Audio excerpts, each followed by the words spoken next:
I'd never been sick a day in my life. I was very fortunate.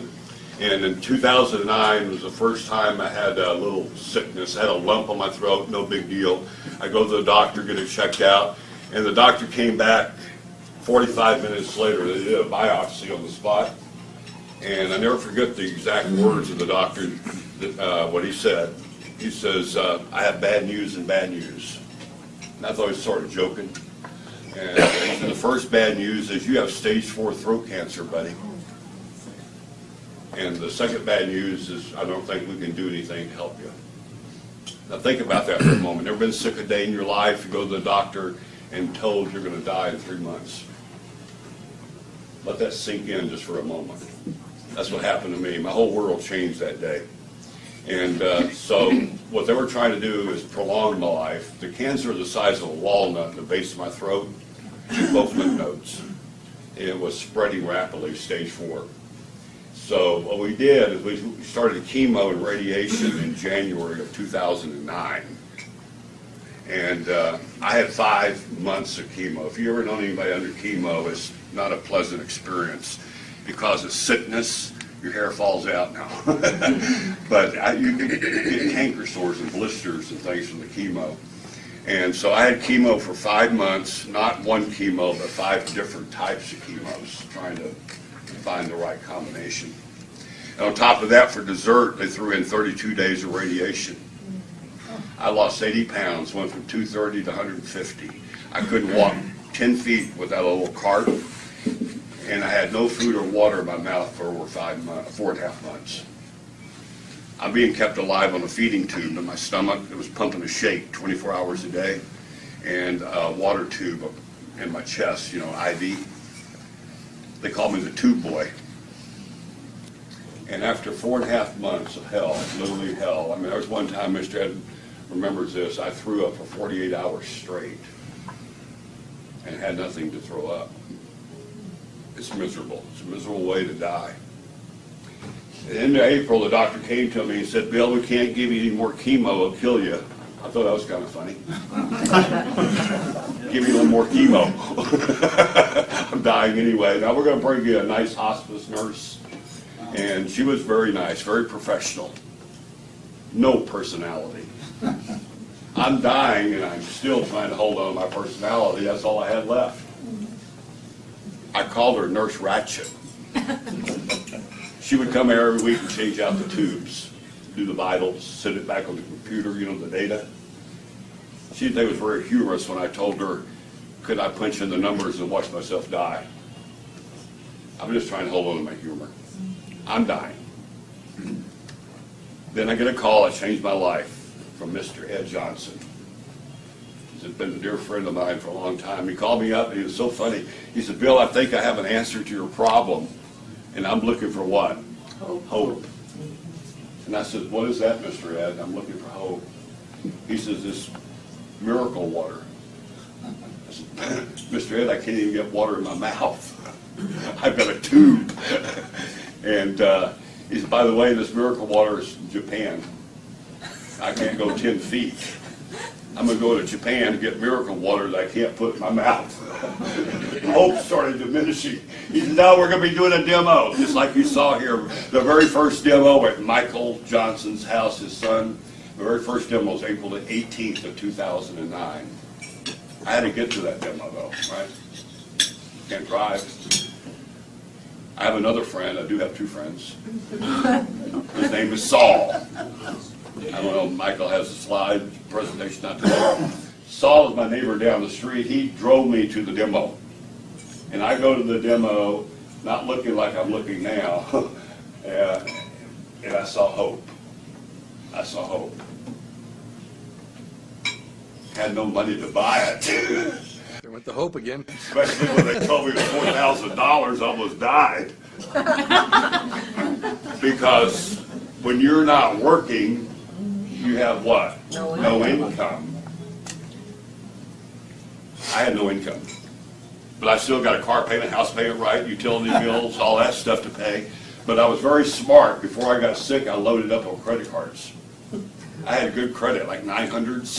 So I got 5 MasterCards and 5 Visas. I didn't want to discriminate.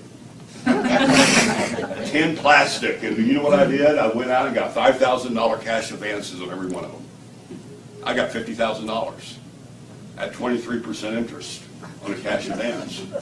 I'm making all my house payment, mortgage payment, car payment, right? Except I'm not paying the credit card companies back. And they don't like that.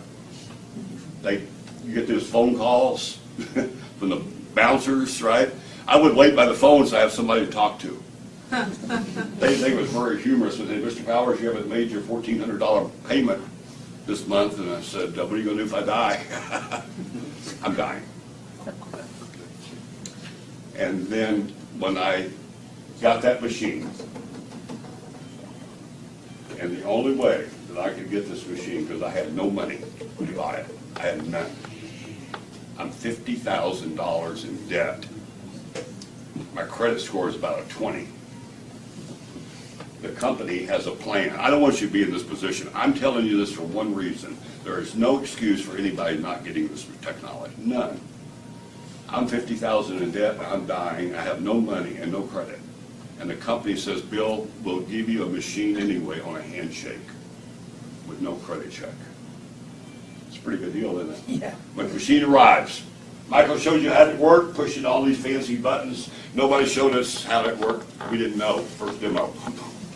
I said, I looked at that hose, and I said, top button got to be better than the bottom button.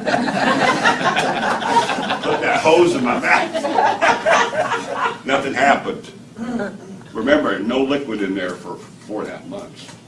But I stayed with it. That's all the hope I had. 20 minutes later, water started going down. 20 minutes. My mouth was covered with all those canker sores and blisters. 48 hours, every canker sore and blister's gone. Nurse Ratchet's freaking out. She says, can I try some of that water? I didn't have a fancy jug like Michael has. All I had was an old milk jug. I dumped the milk out, gave her a gallon of water. Remember, she always came in on Monday. She calls me on Wednesday. She's never called me. The only thing she said, Bill, I got to come by and see you on Friday.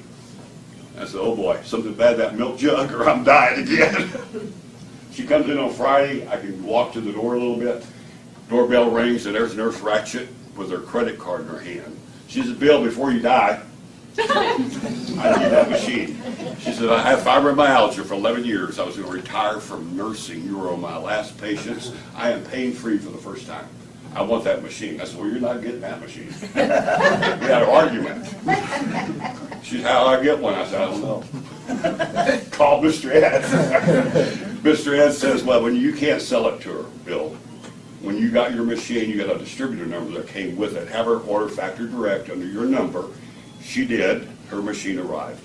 And here's where my life started turning around. I'm feeling better, but 10 days later, a thank you check that Michael was sharing with you shows up in my mailbox for that purchase, that referral, for $285. That was a godsend. Yeah. And then my friend Saul, guess what he did? He got one. And then guess what Saul said? Started telling all his friends and stuff, buy a machine so we can help Bill out, get more checks. So, because every time Saul shared with somebody down line, right, he got a check, I got a check, cut through the chase my first year, $106,000 in thank you checks. And never sold a machine. Never sold a machine. Paid off all my credit cards. I am now debt-free, number one.